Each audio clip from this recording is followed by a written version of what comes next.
చెప్పండి. Praise the lord. దేవుని దయ వల్ల ఈ 2025వ సంవత్సరం 7 నెలలు ఈ రోజుతో పూర్తవుతుంది. అంటే జూలై 31వ తారీఖు 2025వ సంవత్సరం గురువారం సాయంత్రం 7:30 ప్రాంతానికి. చెప్పొచ్చేది ఏంటంటే ఈరోజు దేవుని వాగ్దానం హెబ్రీ 7వ అధ్యాయం 25వ వచనం. అందులో ఏమని ఉందంటే, యేసు వద్దకు వచ్చే వాళ్ళని రక్షించడానికి ఆయన సంపూర్ణ శక్తి గలవాడై ఉన్నాడు. తర్వాత చదువుకోండి, హెబ్రీ చాప్టర్ 7 25th వర్డ్. తర్వాత చదువుకోండి. నిన్న bishop doctor SS Francis Jagan గారు ఆయన ప్రసంగంలో 2 మాటలు స్పెషల్గా నాకు నచ్చింది. అదేంటంటే, విజయవాడలో ఎన్ని పాస్టర్ ఫెలోషిప్లు ఉన్నాయి అంటే హాజరైన వాళ్ళు అన్నారు 15-16 ఉంటుందండి. అంటే 15-16 ఉన్నాయంటే ఎందుకు అనుకుంటున్నారు?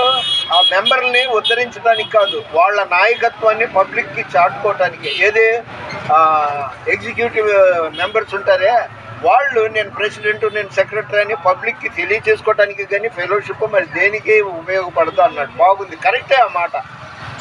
ఆయన ప్రెసిడెంట్, ఈయన కోశాధికారి, ఆయన సెక్రటరీ, ఇదే సోది. తర్వాత ఇంకొక మాట చెప్పాడండి, అది గొప్ప గుర్తు రావట్లేదు. ఎప్పుడు దేవుడితో ఉండాలండి, ఎవరిని నమ్మటానికి వీల్లేదు. అలాంటి రోజుల్లో దుర్దినాల్లో మనం ఉన్నాం. అందుకని ఎక్కువ ప్రార్థన, నాకు ఇష్టమైన మాటలే ఆయన చెప్పాడు.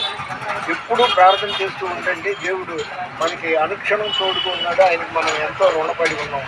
కాబట్టి నిన్న మొన్న అంటే 29, 30వ తారీఖుల్లో ఉడా కాలనీలో జీసస్ ఫెయిత్ చర్చిలో, అంటే వీరారాజు గారి చర్చిలో 2 రోజుల సదస్సులో పాల్గొన్నాను. ఆత్మీయంగా చాలా బలపడ్డాను.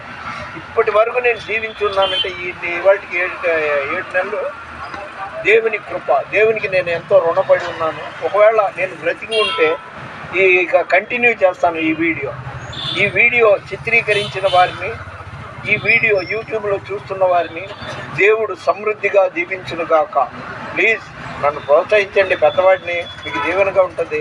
లైక్ చేయండి, షేర్ చేయండి, సబ్స్క్రైబ్ చేయండి. మన వినికిడిలో దేవుడు ఈ కొన్ని మాటలు దీవించునుగాక. దేవుని పరిచర్యలో మీ రత్నం ఫ్రాన్సిస్. God bless you.